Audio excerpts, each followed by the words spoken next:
বাংলাদেশের পার্লামেন্টে ত্রাহি ত্রাহি রব।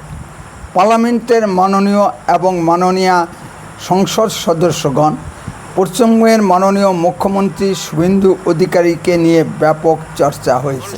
আপনার মাধ্যমে আমি মোদী সরকারকে আহ্বান জানাচ্ছি, সবিনয়ে আমাদের পশ্চিমবঙ্গের যে আপনার চিফ মিনিস্টার শুভেন্দু বাবু, তাকে থামান। বাংলাদেশ বিরোধী যে সমস্ত বক্তব্য আসছে, মাঝে মধ্যে যে সমস্ত বক্তব্য দিচ্ছেন, এই বক্তব্যে বাংলাদেশ এবং আমাদের দেশের ভারত বাংলাদেশের বন্ধুত্বের অন্তরায় হয়ে গেছে। এক সংসদ সদস্যকে বলতে শুনেছি শ্রী শুভেন্দু অধিকারী নাকি বরিশালের গুন্ডা। শ্রী শুভেন্দু অধিকারীর চেয়ে আরও বড় বড় গুন্ডা বরিশালে পয়দা হয়েছে। এখানে উল্লেখ করা যেতে পারে যে শ্রী শুভেন্দু অধিকারীর মা বরিশালের মেয়ে, তাই বলা হয়েছে বরিশালের গুন্ডা। এখানে উল্লেখ করার মতো বিষয় যে আগে আর কখনো পশ্চিমবঙ্গের ক্ষমতাসীন দলের মুখ্যমন্ত্রীকে নিয়ে এত চর্চা হতে দেখা যায়নি পাকিস্তান বা বাংলাদেশের পার্লামেন্টে। এর আগে মমতা ব্যানার্জিকে নিয়ে বাংলাদেশ ও পাকিস্তানের পার্লামেন্টে ব্যাপক প্রশংসাসূচক প্রস্তাব পেশ হয়েছে। হবে না কেন? মমতা ব্যানার্জি যত সব ভারত বিরোধী মৌলবাদী জঙ্গিদের আশ্রয় প্রশ্রয় দিয়েছে, তাদের কাউকে কাউকে ভারতের পার্লামেন্টে পর্যন্ত পাঠিয়েছে। যেমন আলী ইমরান। মমতা ব্যানার্জির সব কার্যক্রম ছিল হিন্দু বিরোধী। মমতা ব্যানার্জি ভারতের সংবিধানকে লঙ্ঘন করে মুসলিমদের সংরক্ষণের তালিকাভুক্ত করেছিল, যা ভারতের সুপ্রিম কোর্ট নাকচ করে দেয়। সংরক্ষণ একমাত্র হিন্দুদের ক্ষেত্রেই প্রযোজ্য।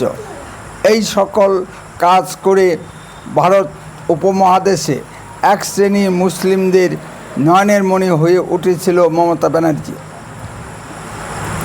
পশ্চিমবঙ্গের হিন্দু জনগণ ঐক্যবদ্ধভাবে মমতা ব্যানার্জিকে তাড়িয়ে দিয়েছে। এটাই এই উপমহাদেশে এক শ্রেণী মুসলিমদের মনোব্যথার কারণ হয়ে দাঁড়িয়েছে, যার প্রতিফলন দেখা যাচ্ছে বাংলাদেশের পার্লামেন্টে। যেভাবে পুশব্যাক চলছে, তাতেই বাংলাদেশের এক শ্রেণীর বুদ্ধিজীবীদের মাথায় বাজ পড়েছে। বাংলাদেশের বুদ্ধিজীবীগণ মনে করেন বাংলাদেশের উৎপীড়িত জনসংখ্যার একমাত্র ঠাঁই হলো ভারতবর্ষ। ভারতের সরকার বা পশ্চিমবঙ্গের সরকার কেন অবৈধ অনুপ্রবেশকারীদের ভারত থেকে তাড়িয়ে দিবে? তারা মনে করেন ভারতবর্ষ এক সরাইখানা। বাংলাদেশে যাকে যখন ইচ্ছা তারা ভারতে এসে বসবাস করতে পারে।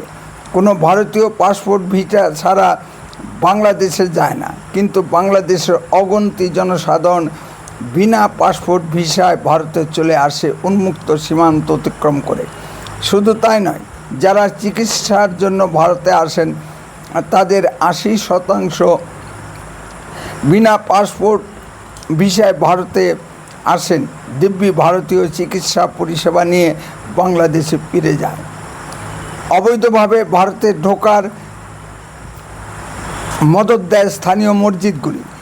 এই জন্য মমতা ব্যানার্জির এত আপত্তি ছিল সীমান্তে বেড়া দিতে। এতে ভারতের কিছু রাজনৈতিক দলেরও মদত ছিল সীমান্তে কাঁটাতারে বেড়া দেওয়াতে। এই জন্য বাংলাদেশের এত আপত্তি। কোথাও কোথাও বাংলাদেশের জনগণ তাদের দেশের সীমান্তরক্ষী বাহিনীকে সঙ্গে নিয়ে কাঁটাতারে বেড়া উপড়ে ফেলার চেষ্টা করছে। ভারত সরকার কঠোর হাতে তা দমন করার চেষ্টা করছে। মাননীয় স্বরাষ্ট্রমন্ত্রী অমিত শাহজি নির্বাচনে প্রতিশ্রুতি দিয়েছিলেন 45 দিনের মধ্যে বাংলার সমগ্র সীমান্ত কাঁটাতারে বেড়া দেওয়ার হবে। এতে একদিকে যেমন চোরা চালান গরু পাচার বন্ধ হবে, তেমনি দেশের নিরাপত্তাও রক্ষিত হবে। ভারত তার নিজের সীমান্তে কাঁটাতারে বেড়া দিচ্ছে, এতে বাংলাদেশের আপত্তি কিসের? বিএসএফের গুলিতে যতজন বাংলাদেশির মৃত্যু হয়, কতজন ভারতীয় চোরাচালানকারী মৃত্যু হয় বিজেপি অর্থাৎ বাংলাদেশি সীমান্তরক্ষী বাহিনীর গুলিতে। এখানেই বোঝা যায় কারা মূলত সীমান্তে চোরা কারবারের সঙ্গে লিপ্ত।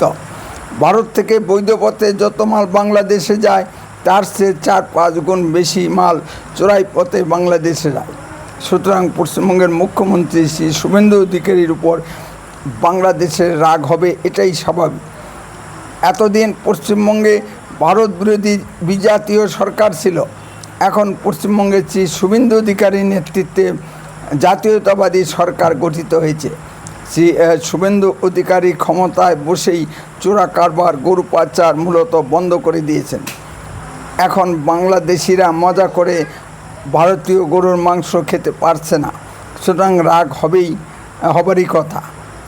এর প্রতিফলন দেখা যাচ্ছে বাংলাদেশের পার্লামেন্টে। যদি আপনাদের কিছু বলার থাকে কমেন্টে বলুন। আর লক্ষ্য রাখুন, উত্তরে কণ্ঠের পর্দায় দীর্ঘদিন অসুস্থ থাকার জন্য ভিডিও আপলোড করতে পারিনি। বন্দে মাতরম, ভারত মাতা কি জয়।